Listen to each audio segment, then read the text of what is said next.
নমস্কার বন্ধুরা, কুকিং প্যালেটে তোমাদের স্বাগত। আজকে বানাবো চিকেন কান্তি রেসিপি। আমি নিয়েছি এখানে মৌরি, শুকনো লঙ্কা, তেজপাতা, দারচিনি, এলাচ। আমি এগুলোকে শুকনো কড়াইতে একটু তেলে নিয়ে তারপর গুঁড়ো করে নেব, একটু ভেজে নেব 3-4 মিনিট ধরে। তারপরে দিয়ে ভেজে তুলে রেখেছি, এবার আমি গুঁড়ো করে নেব। আর ওদিকে আমি রসুনটা বেটে নিয়েছি আর কেটে নিয়েছি, পেঁয়াজ, এখানে চিকেন নিয়েছি আর 50 গ্রাম টক দই নিয়েছি। এবার আমি পেঁয়াজগুলো একটু ভেজে নেব, কিচ্ছু ফোড়ন দেব না। আর তারপর এখানে আমি দিয়ে দেব 1 চামচ আদা বাটা, রসুন বাটা 2 চামচ আর 1 চামচ লঙ্কা বাটা। আর তারপর কাশ্মীরি লঙ্কার গুঁড়ো দিয়ে দিলাম কালার হওয়ার জন্য।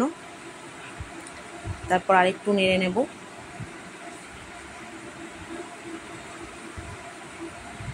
একটু নেড়ে চেড়ে নিয়ে এবার আমি এখানে দিয়ে দেবো একটু স্বাদ মতো নুন।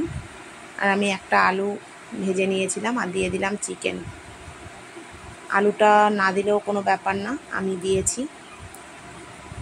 তো এবার দিয়ে দিলাম পরিমাণ মতো হলুদ আর হোমমেড মশলাটা দিয়ে দিলাম। তারপর আর একটু কষিয়ে নেব।